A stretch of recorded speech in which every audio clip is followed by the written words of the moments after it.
Mais y a quelqu'un? Ne t'inquiète pas, Billy, ce n'est que moi.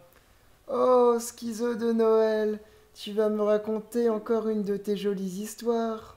Mais bien sûr! Il était une fois la princesse Yuki qui se promenait tranquillement dans la rue. Un jour, elle rencontra un marchand qui lui demanda de céder le passage. Et la princesse lui répondit: Est-ce que j'ai encore le temps de dire que ce film contient des images violentes qui ne peuvent pas convenir à tous les publics?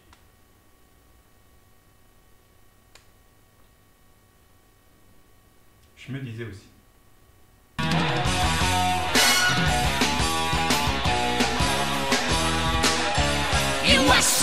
Quand je regarde Lady Snowblood, j'ai comme une méchante impression de déjà-vu. Est-ce que l'héroïne est une fille avec qui j'ai couché et que j'ai oublié de rappeler après une soirée de beuverie? J'espère pas. Sorti en 1973, le film raconte l'histoire de Yuki qui n'a qu'un seul objectif dans la vie, la vengeance. Mais pourquoi veut-elle se venger, me direz-vous? Eh bien, avant sa naissance, sa famille a été massacrée par une bande de truands et sa mère a été violée. Mais alors, pourquoi c'est pas sa mère qui se venge, me direz-vous? Eh bien parce que sa mère s'est retrouvée en prison à perpétuité, et vu que les mots subtilité et évasion n'existent pas dans la langue japonaise, elle a décidé de se taper tous les gardiens de la prison afin de tomber enceinte et que son enfant puisse prendre sa place dans la vengeance. Oui, c'est un peu extrait. Mais c'est une belle leçon que cette femme nous offre. Croyez toujours en vos rêves, ou forcez vos enfants à les faire à votre place. Et puis tout d'un coup ça m'est revenu, cette histoire de vengeance d'une femme bafouée au regard de glace. C'est La mariée était en noir, ce magnifique film de François Truffaut avec Jeanne Moreau. Bon, perso, j'ai jamais vu ce film. Par contre, j'ai vu Kill Bill. En effet, il est clair que ce bon vieux Tarantino s'est inspiré de Lady Snowblood. Très clair. Peut-être même un peu trop clair. Pour vous dire, j'ai pas revu Kill Bill depuis des années. Et Lady Snowblood, je l'ai vu à la télé par hasard. Et pourtant, j'ai fait le rapprochement tout de suite. Alors, les thèmes sont identiques, l'ambiance est identique, le jeu des actrices est identique. Tarantino a même piqué une musique pour Kill Bill qui est chantée par l'actrice de Lady Snowblood. D'ailleurs, parlons-en un peu de l'actrice principale de Lady Snowblood. C'est le gros point fort de ce film.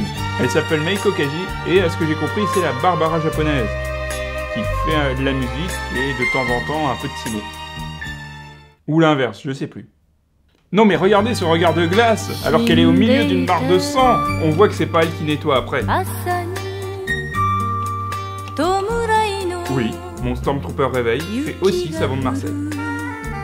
Non mais il faut reconnaître que des héroïnes comme Yuki, on n'en voit pas des masses dans le cinéma. On la voit même pas à poil, c'est dire. Des films où le héros est une héroïne, d'habitude, on a plein de scènes de nu pour appâter le chaland. Mais ici, non. À la place, on a des flashbacks qui nous racontent son entraînement toute seule quand elle était jeune avec un vieux prêtre et... Mais c'est vachement glauque quand même. Et un gosse de 8 ans qui a de la barbe, c'est pas glauque peut-être? Mais je suis sous traitement. Mais dans l'ensemble, le film est assez soft sexuellement. Surtout quand on voit les scènes de baston avec le sang qui gicle comme une fontaine. Bon, et puis, il y a d'autres problèmes plus importants dans ce film. Enfin, je me comprends. Lady Snowblood a de gros problèmes de réalisation. Les plans sont pas mal. Mais certains travelling sont dégueulasses. Oh, un tremblement de terre! Je m'en fous, on continue de filmer! Et puis, il y a aussi le fait que c'est une adaptation de manga et... C'est bizarre, il y a toujours le même problème avec les adaptations live de manga. L'histoire est vachement succincte.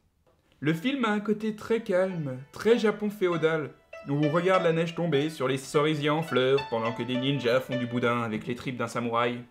Le problème, c'est que c'est long et que c'est chiant. Et on se rend compte qu'il y a des personnages qui ont des rôles importants dans l'intrigue, mais on a l'impression qu'ils ne font que passer. Et puis, quand l'action arrive, on a l'impression qu'elle est bâclée au bout de 3 minutes.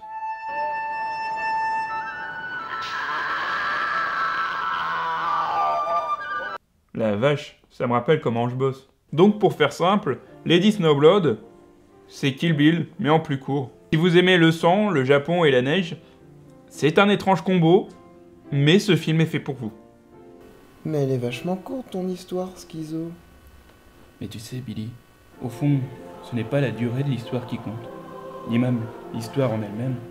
L'important, c'est ce qu'elle représente pour toi. Et c'est à peu près ça, Noël.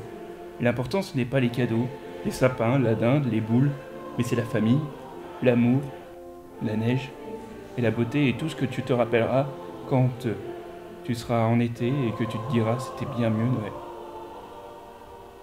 Tu t'abonnes à mes vidéos ? Oh ouais!